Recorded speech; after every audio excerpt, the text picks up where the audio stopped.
Thank you very much. Today I have for you what is a chorus of voices that are going to tell the story, the personal story, of the educational programs that have existed at the Land Institute for the last 40 years. There's the Intern Program, the first 20 years, and then the Fellows Program that followed on after that. Two foundational programs that brought cohorts of young people together, young, malleable people, young, engaged people, and they came here to learn how to be objective in just the right way, in the words of Wes Jackson. So I want to start with the Intern Program that began in 1976. About 180 people went through this program through the next 2 decades. Cohorts of 8 to 10 post-college graduates came to live in Salina for a year. Many of them came from the region. Others came from coastal areas, like myself, from Seattle. And the slogan was to learn with our hands as well as with our heads. I was an intern in '91. There are other interns here on the panel, but I know there are many in the audience. So those of you that were part of the intern program, please stand up. We've got a front row, back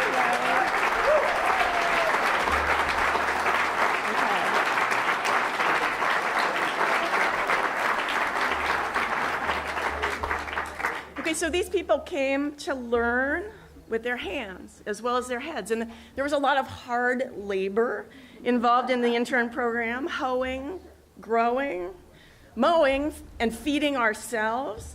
But we also had a lot of reading. I think I read the collected works of Wendell Berry, but in 1991 they weren't quite as extensive. But we also participated in the generation of new knowledge about agriculture through science. And for many of us, this was the first hands-on experience with the process of science, with generating new knowledge to understand perennial grains and their role on the landscape of future Earth. Now, many of these interns, many of the people here in the room that maybe you can chat with after this panel went on to great things. There are people here who are growers, cooks, farmers, builders. There are many that are actually professors, like me. I'm a professor of ecosystem ecology, and although I have spent my career consulting the genius of place, it's a very different place. I have been focused on understanding the genius of the Arctic tundra and boreal forests, the high northern latitude ecosystems, because it is these systems, these wildlands that are untouched by human hands, that are responding to climate warming in ways that actually can accelerate the pace of human-caused climate change.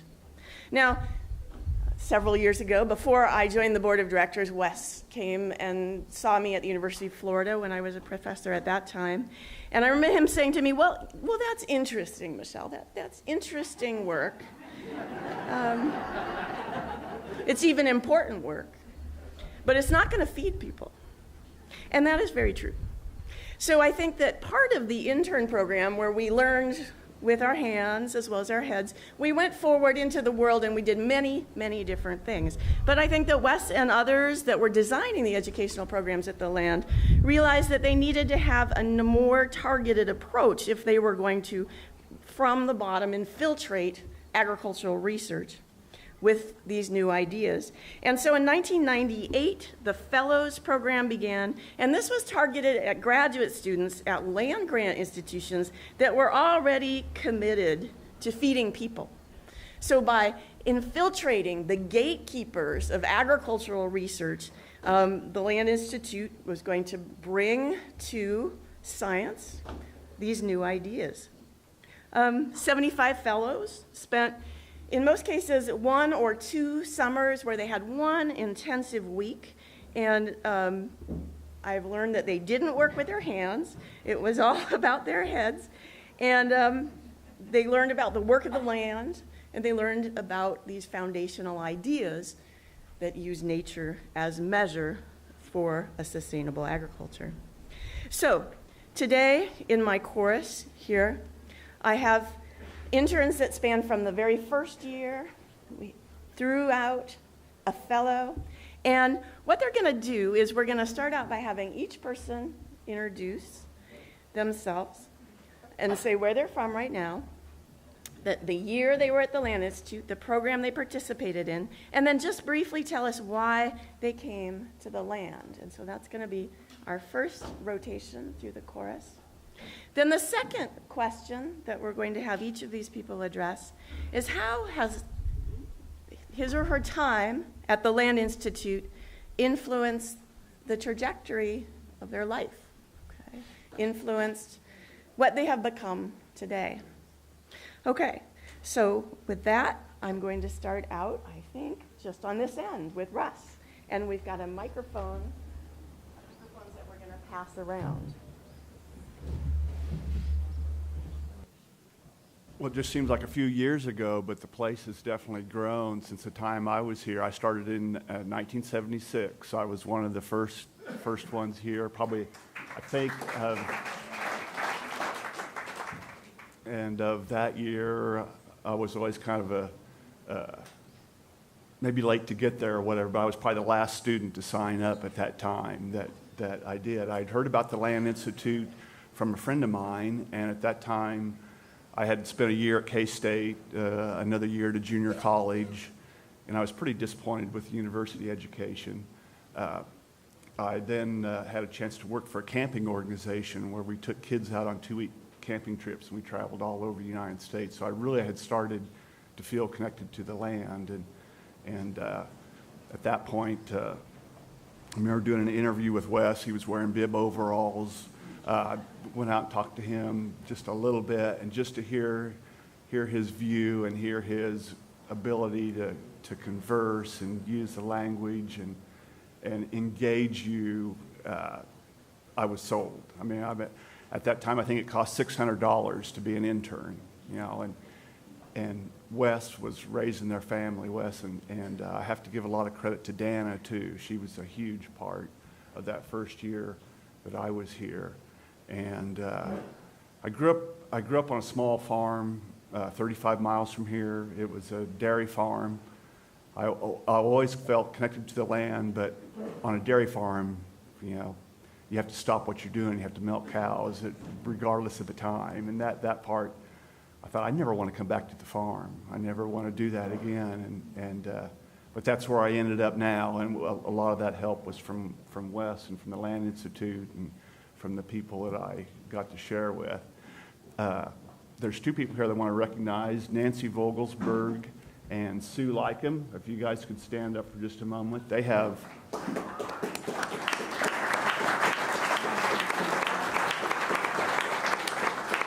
They were my cohorts, too. They were the heart and soul of the class of 76 right there. But they have one thing that's still standing, and it's the Hogan House out here built with hedge posts and the pallets on the sides. And so that was one of the projects that started out there. I built a solar collector that I don't really think ever worked, and it attached to the newspaper house that we thought we were really making a statement.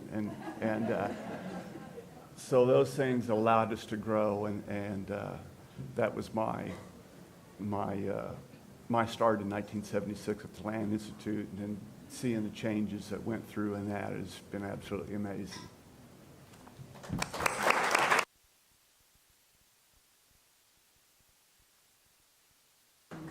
Okay, so I'm Cindy Thompson. I'm on staff here. A lot of the times I'm in the greenhouse, but this weekend I'm in the bookstore. Come in and see me. I was here in the spring of '77, so second semester. And actually at the time I was a senior at Kansas Wesleyan, majoring in survival studies, which Wes had started as a major there when he was there. And I had no idea this place existed until there was a newspaper article about Russ and all the other kids in the class of '76. And I read that and I said, how come I didn't know about this? And so then I was here the second semester, And I was a student, like Russ said. We were not interns. We had to pay tuition to come out here. And we finished up a lot of the projects that they had started. We finished the newspaper house. We did a little bit of work on the Indian house. And there was a wonderful man here named Giulio Tombalo at that time teaching with Wes. And he taught us how to make adobe bricks. And so we did a lot of brick making and built a little structure that, like the newspaper house, didn't survive. But it was a lot of fun. And I think that's pretty much my story. So then I came back and started working here, and all's good.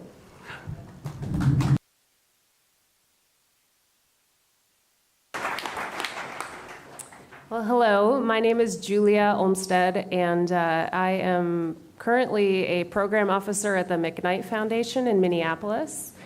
I had a really different experience than these guys did. I was a graduate fellow, and well, the first thing I want to say is that I know there are other graduate fellows here, and I wish they were up here. I don't want to carry the whole mantle for the fellows program, but I was in, I think it was 2002, for reasons I won't go into, unemployed, living in Bogota, Colombia, and really didn't know what to do with my life. And I had a degree in botany, and I had worked for a little while with the organic food industry and realized I didn't want to be in business. And so I started reading as many books, particularly about agriculture, that I could. And the one that really moved me the most and felt like it spoke to my heart the most was New Roots for Agriculture. And I started to learn more about the Land Institute, and I discovered that they had a graduate fellows program to train this new cadre of agronomy and plant breeding students. I deliberately decided where to go to graduate school and who to study with so that I could come and be a graduate fellow. I found one of the faculty members at Iowa State who had the best track record of placing fellows, one of whom was Fred Utze, our incoming president.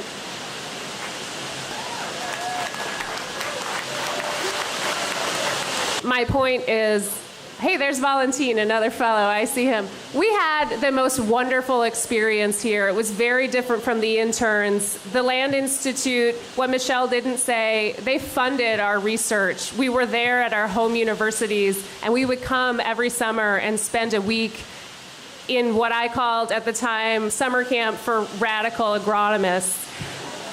It was, I'll say without a doubt, the most formative experience of my life. It has served as a touchstone for my career and for my development as a person. My friendship that I've had with Wes has been one of the things I treasure the most. He has been such a promoter and of all of us as fellows, and has really embraced us as, I think, a generation that can go out and do the work that he started here. It has been just such a blessing. I spent 3 summers only for a week, and Wes treated us so well. He would bring in the people that he thought were the most inspiring, smartest, captivating people, and we would spend a week partly here, partly in Matfield Green, and we all came together as just a really important intellectual cohort. And so Fred Utze was part of that, Valentin Picasso there in the back, and I'll stop there. We'll talk more in a minute.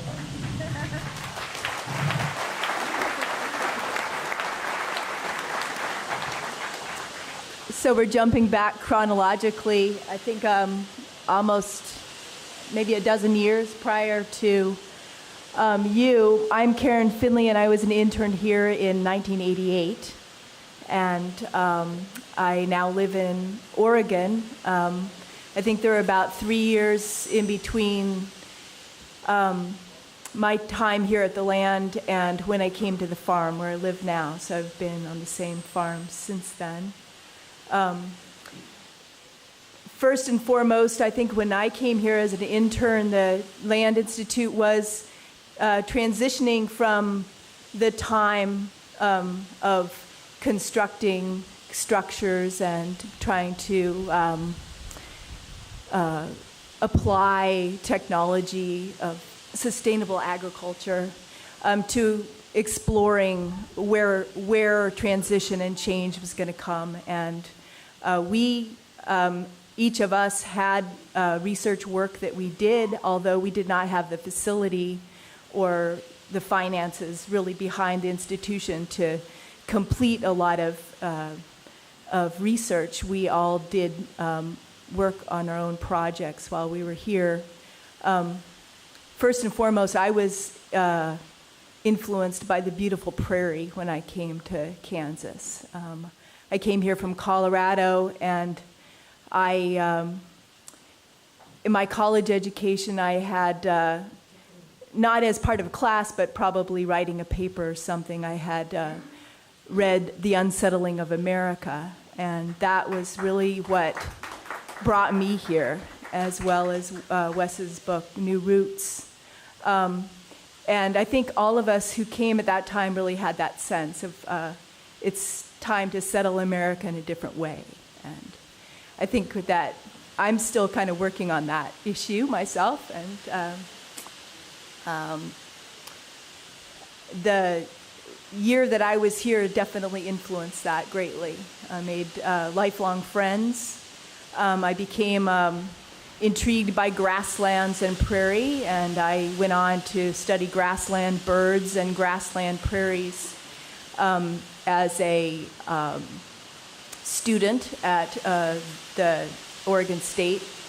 And then later in my life, I stayed on the farm, and I am now run a commercial beekeeping business. And that's what I've been doing for the last 20 years.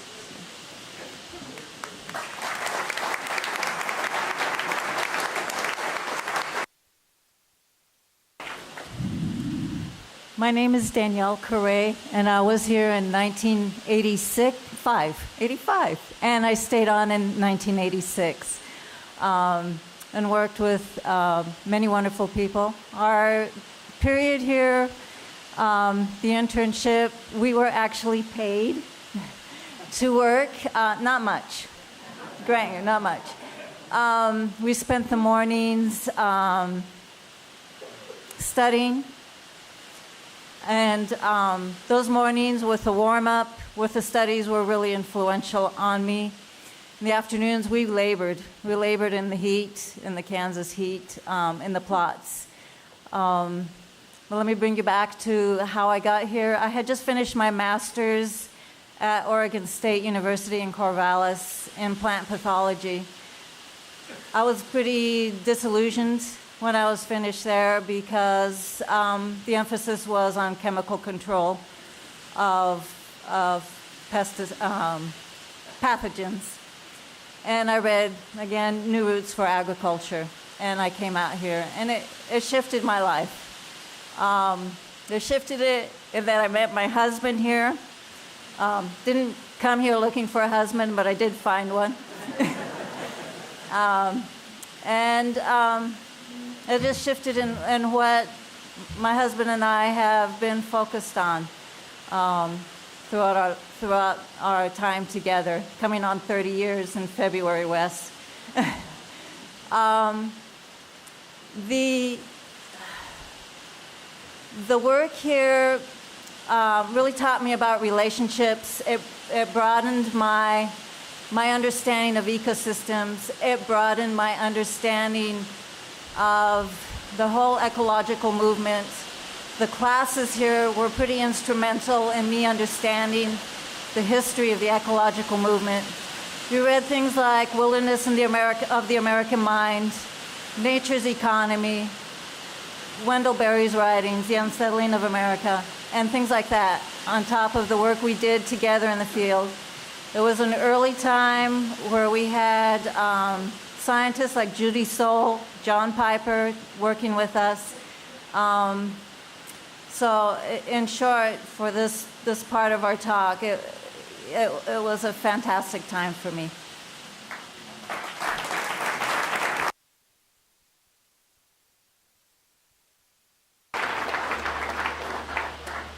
Okay, so the rain has taken a little of our time, but I want to ask, some of you have incorporated how the land has influenced your life, but is there anyone else who wants to talk about the influence of their early formative years here on the trajectory?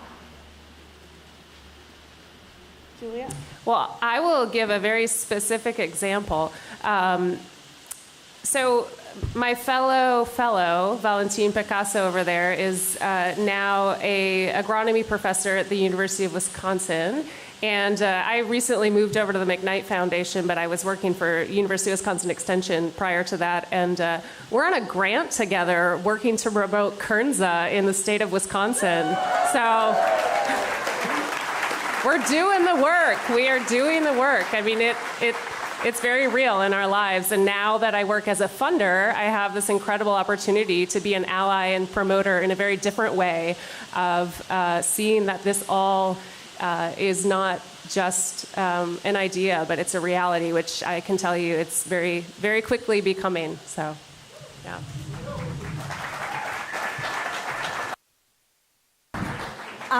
I'd like to say that talking to these interns yesterday and seeing the variety of work that they all do in vastly different areas, but it's all connected.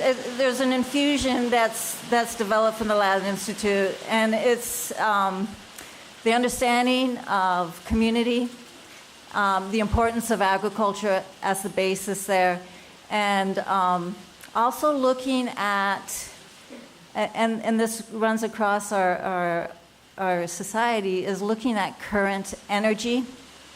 And current energy, instead of looking for that ancient, mining that ancient energy and drilling for that ancient energy, which is so disruptive of our communities, it allows us, that ancient energy has allowed us to expand in so many ways, population and things. But what I want to say is that these interns that I've talked to, and I feel for myself and Brad, is that it's infused our lives. It's rooted us down. I think all of us are connected to working with ecosystems, either through agriculture or through society. Brad and I, we have a solar design and installation business. Karen here is working with bees. We have scientists here, but they're all rooted and looking at relationships. And to me, that's what's so poignant about my time here, is that understanding of relationships to this planet.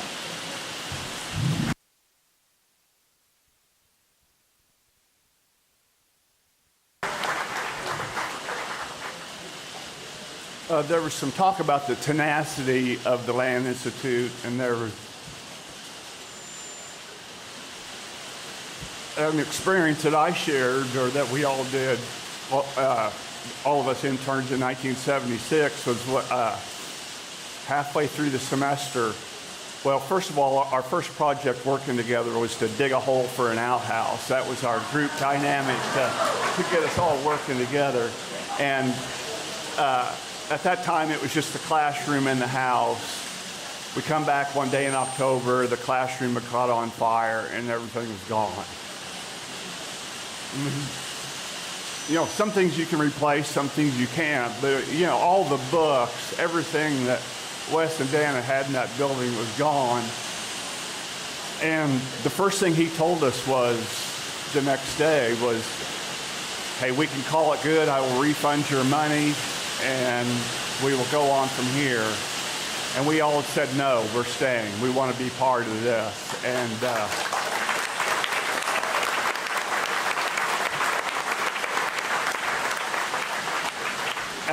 at that point, our classroom became their home. So we got to have our meetings, our warm-up time in the morning was in the house with Wes and Dana. A lot of times the kids would be around, Scott and Laura and Sarah, and we really had an amazing experience at doing that. And then also seeing this place get rebuilt within a couple of months by local people that Wes had always surrounded himself with that rebuilt from there, and that was truly an amazing thing to experience.